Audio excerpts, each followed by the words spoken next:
느헤미야가 총 몇 장으로 이어졌죠?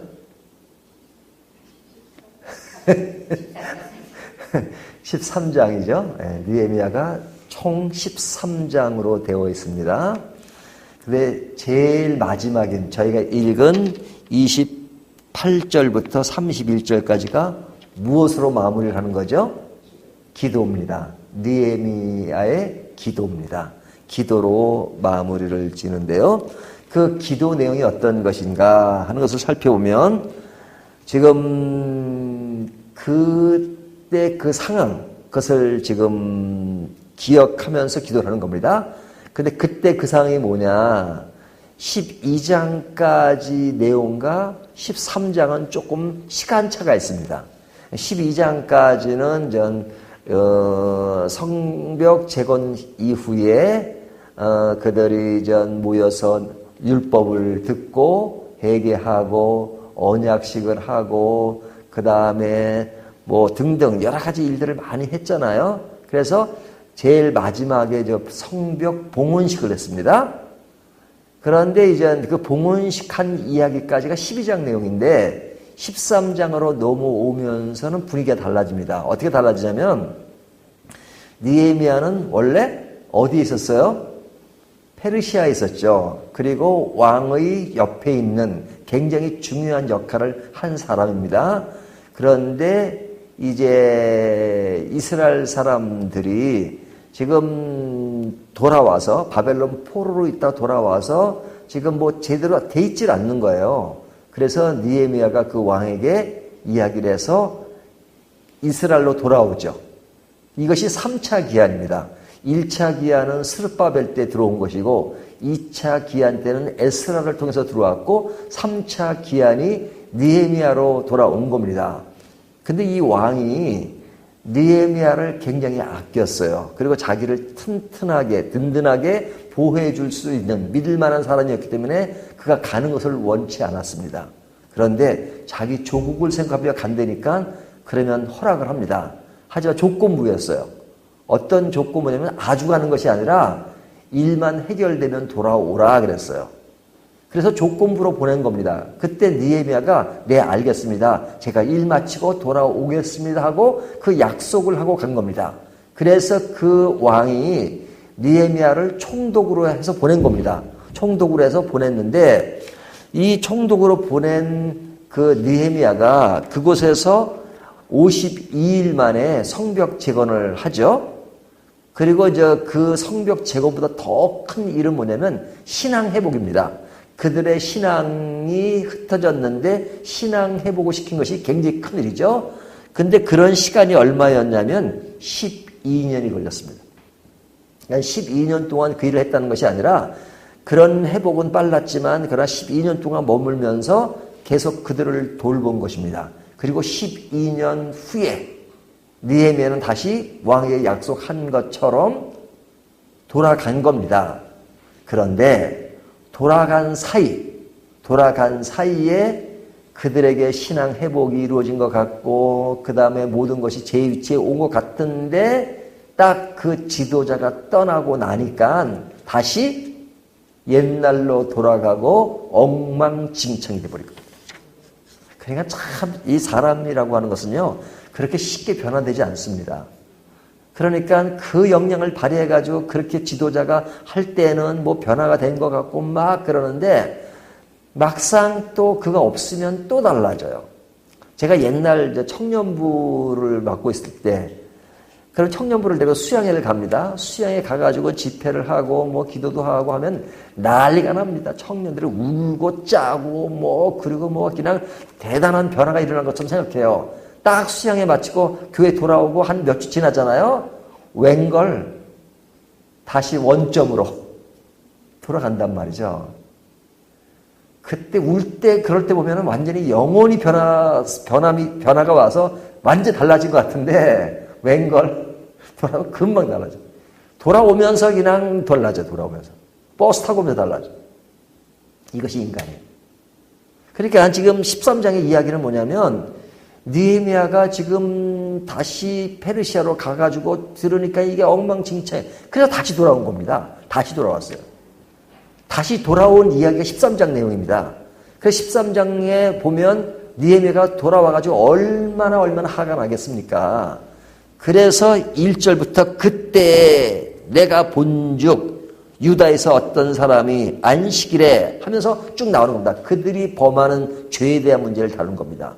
그리고 나서 지금 그들이 하는 그 모든 것들을 보면서 진짜 안타까워하는 겁니다. 그 안타까워하는 그 부분에서 다시 변화를 일으켜야 되잖아요. 그러니까 새로운 개혁을 다시 일으키는 내용이 이제 13장의 내용인데요. 그 13장의 내용에 보면 모든 것을 다 한 다음에 지금 마지막 기도가 나오는 겁니다. 그 기도가 나오는데 그 기도에 보면 그가 이제 앞에 13장에 와서 행했던 일들을 요약하는 거예요. 그 요약이 뭐냐면, 자, 보세요. 13장 29절인가요?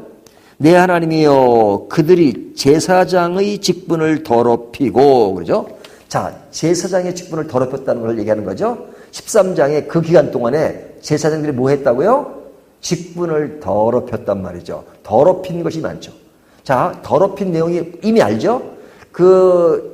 느헤미야가 성벽 재건할 때 그것을 방해한 세력들이 있었어요. 밖으로부터 방해하고 안으로 방해하던 세력 중에 한 사람이 누구냐면 도비야예요. 도비야. 암몬 사람 도비야.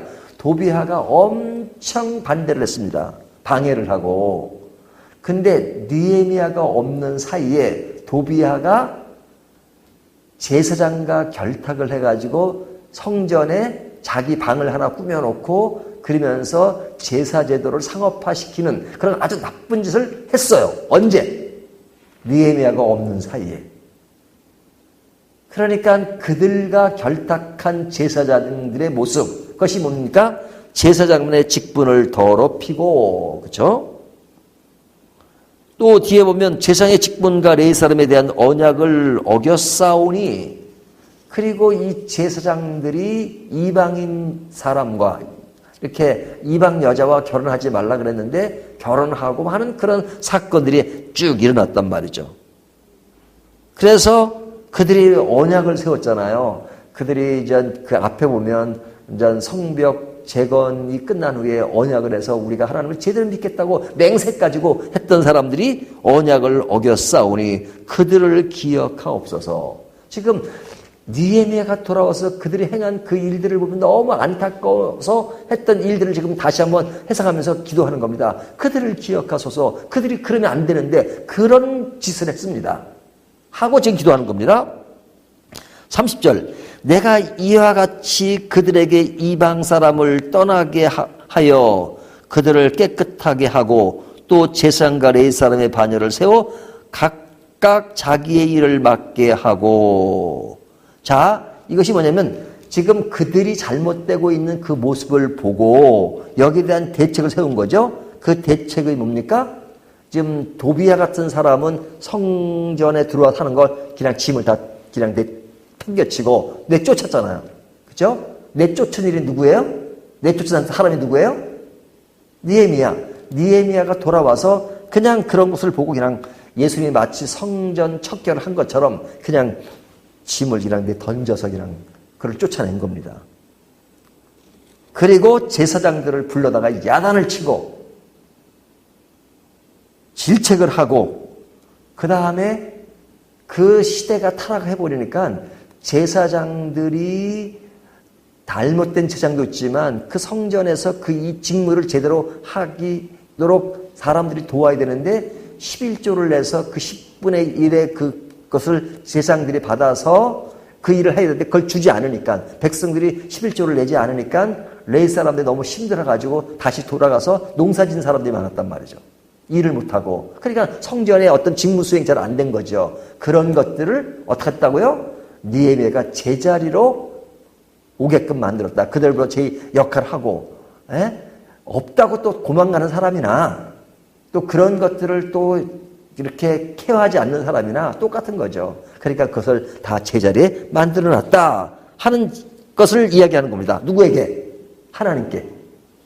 그리고 31절 또 정한 기한에 나무와 처음 익은 것을 드리게 하였사오니 이스라엘 백성들이 처음 그 열매를 맺으면 그것을 11조를 들여서 그것이 성전 운영을 하도록 해야 되는데 그러지 못했던 것을 제대로 하게 했다 하는 얘기입니다.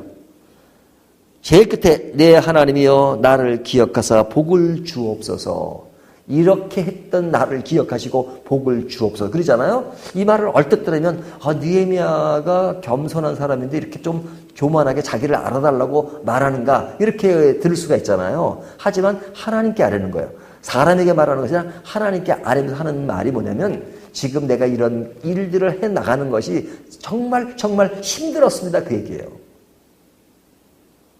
그 기도 가운데 내가 이 일을 하는 것이 자랑이 아니라 힘들었다는 이야기를 하나님께 드리는 겁니다.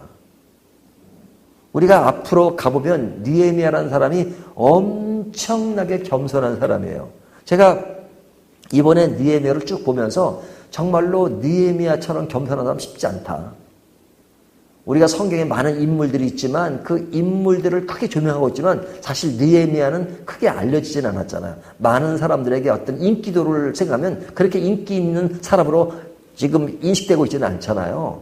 하지만 느헤미야는 굉장히 살기 편하고 제대로 살 수 있는 사람이었고 편한 사람이에요. 그 어려움을 다 물리치고 편한 걸 물리치고 자기 고국에 들어와서 성벽 재건을 위해서 그런 방해 가운데서 50일 만에 성벽 재건을 하고 얼마나 힘들었어요? 그런데 그 정도의 힘든 상황에서 50일 만에 그 성벽 재건한 것은 굉장히 큰 성과를 이룬 거잖아요. 하지만 성과를 이뤘다고 해서 나 느헤미야가 이런 일을 했습니다라고 한 번도 자기를 그렇게 피하는 적이 있어요? 이 느헤미야는 명단이 많아요. 명단. 누가 이런 일을 했다. 누가 여기 등록했다. 하는 명단에 이름들이 많아요. 그 이름들을 왜 써요? 자기를 알리고 싶으면 그 명단 집어넣으면 안 돼요. 그 명단들을 다 집어넣으면서 이 사람들이 이 일을 위해서 봉사한 사람들이다. 그래서 7장에 그 긴장을 사람들의 명단을 집어넣고 12장에서도 그 제사장과 레위사람들의 명단을 쭉 기록하면서 자기는 이렇게 아주 낮은 자리에 있잖아요. 그리고 성벽 봉헌식 때 그 사람들이 그 성벽 봉헌식을 할 때 기념하기 위해서 축제를 할 때 에스라를 앞장 세워가지고 한 무리는 한쪽으로 돌게 하고 자기 무리의 한쪽은 또 다른 쪽으로 돌게 할 때 에스라는 제일 앞장서게 하지만 자기는 어디에서요? 제일 뒤에 서잖아요. 제일 뒤에 서잖아요. 자기가 사실은 이 모든 일을 한 것의 영웅이라고 말할 수 있어요. 하지만 자기는 뒤로 슬쩍 빠져요. 그리고 스룹바벨과 에스라를 앞장 세우고 이 사람 진짜 겸손한 사람이에요. 하지만 겸손하다 그래서 이들이 잘못돼 가는 점에서는 굉장히 강렬하죠. 개혁에 있어서는 강렬한 입장에 서서 이 일을 한 겁니다. 그러니까 이렇게 겸손한 사람이 개혁을 하는데 얼마나 힘들었겠어요. 그래서 그 모든 일들을 다시 13점에 이르면서 마지막에 하나님께 기도하기를 이 사람들이 이런 죄를 지었습니다. 그래서 그것을 다시 한번 정리해서 이렇게 했습니다. 그러니 하나님 이런 나를 기억해 주십시오. 너무너무 힘들었습니다. 하지만 힘든 가운데서도 하나님이 나에게 이런 일을 하도록 하시니 감사합니다. 이런 것을 기억해 주십시오. 사람에게 기억해달라는 것이 아니라 하나님께 기억해달라고 말하는 겁니다. 이것이 느헤미야의 깊은 신앙의 측면이에요. 그러면서 오늘 본문 앞에 가면 안식일에 대한 문제, 이들이 안식일을 지키지 않았어요. 안식일을 자꾸 쉬라고 했는데 쉬지 않고 그런 이유가 뭐예요? 안식일의 의미가 뭐예요? 안식일은 6일 동안 일하고 7일째 쉬는 거잖아요. 쉬는 그 이유는 뭐냐면 쉬어도 하나님이 너희를 먹여 살린다 하는 모든 일들, 내가 농사를 지어서 농사를 내가 지었기 때문에 수확을 거두는 것이 아니다. 하나님이 도우셔서 되는 것이다 하는 것을 보여주는 거예요. 안식일의 의미는. 여러 가지 의미 중에 하나가죠. 그러니까 안식일은 내가 일을 안 해도 하나님이 나를 먹이신다. 모든 것이 하나님의 은혜로 되어지는 것이다 하는 겁니다. 근데 그 은혜의 깊이를 모르면 내가 일 안 하면 나는 못 살아. 내가 일해야지. 내가. 모든 초점이 나에게로 집중되는 것. 그것은 하나님을 신뢰하지 않는 거잖아요. 그래서 안식일에 그런 의미가 있습니다. 물론 그 당시에 안식일을 지켰다 해서 오늘날 우리가 안식일을 지키는 건 아니죠. 우리는 주일을 통해서 하나님께 예배하지만 율법이 완성이 됐으니까. 하지만 그 당대로 돌아가면 그들은 안식일을 지켜야 되는데 지키지 않았어요. 언제? 느헤미야가 비운 사이에. 또 뒤에 보면 이방 결혼에 대한 강렬한 제재 이렇게 제목을 잡았는데 이방인 여자. 그러니까 이방인 여자를 얻어가지고 애를 낳으니까 그 애는 그 이방 여인의 말을 하지만 유다의 말을 하지 못하는. 그래서 지금 그 당시에 왜 이렇게 통혼을 반대했던 이유는 뭐냐면 이스라엘의 거룩함을 지키라고 하나님이 명령하신 거잖아요. 가나안 땅에 들어갈 때 너희는 그들과 섞이지 마라. 그럼에도 불구하고 느헤미야가 없는 사이에, 그 없는 사이가 길지도 않을 겁니다. 뭐 길어야 2년 3년 됐을 텐데 그 사이에 그냥 12년 동안 개혁했던 것들이 그냥 왕창 무너져 버렸어요. 그럼 도저히 볼 수가 없으니까 느헤미야가 다시 돌아와서 이 개혁을 다시 이룬 겁니다. 근데 13장은 요 두 가지 문제인데 앞에 어저께 본문에 보면 다른 내용도 나오지만 그러나 오늘 본문에는 안식일과 통혼 문제를 다루면서 제일 마지막 기도에 그런 백성들이 그렇게 했지만 이렇게 하느라가 정말 힘들었습니다. 하나님 이런 나를 기억해 주십시오 라면서 느헤미야를 마무리하게 되는 겁니다. 자, 이 말씀을 우리가 지금까지 쭉 보면서 우리들이 생각해야 될 것이 뭡니까? 자, 느헤미야는 무엇을 다룬 거예요? 전체를 다시 한번 보면 느헤미야를 얼뜻 생각하면 성벽 재건의 사건을 다룬 내용이구나. 그렇게 생각할 수 있습니다. 물론 1장부터 7장까지 그 내용을 다루고 있으니까요. 하지만 성벽 재건이 목적이 아닙니다. 성벽 재건은 이스라엘 현실적으로 흐트러지는 부분을 다시 한번 재정비하는 겁니다. 무엇을 위해서? 그들의 신앙과 그들이 하나님을 향한 마음을 재정비하고 성전을 재건하고 그리고 그들의 삶의 터전을 재건해서 그들이 하나님을 제대로 믿을 수 있도록 하기 위해서 성벽 재건을 한 겁니다. 그러니까 성벽 재건이 본질이 아니에요. 성벽 재건은 무엇을 위해서 있는 겁니까? 예배를 위해서 있는 겁니다. 예배가 본질이에요. 그 예배를 위해서 그것을 하고 그래서 느헤미야는 성벽 재건 후에 7장 이후에 일어나는 모든 일들은 말씀과 참회와 언약식과 그 다음에 성전 봉헌식은 성벽 재건 보는 12장에 가서 해요. 그것이 핵심이 아니에요. 그러나 그 성벽 봉헌식도 보면은 하나님을 높이는 것에 집중되어 있잖아요. 우리의 신앙이 어디에 집중되어 있습니까? 우리의 본질은 예배입니다. 삶의 예배, 또 형식적인 예배, 이런 의식적인 예배, 이런 것들이 잘 정화가 되고 그리고 우리가 늘 이 거룩함을 지키는 것. 그래서 우리의 이런 개혁이 우리 개인의 생활 속에 매일매일 이루어져야 합니다. 그래야 하나님을 제대로 믿는 것입니다. 우리 모두가 이 말씀을 따라서 하나님을 제대로 믿어가는 저와 여러분이 되시기를 주님의 이름으로 축원합니다.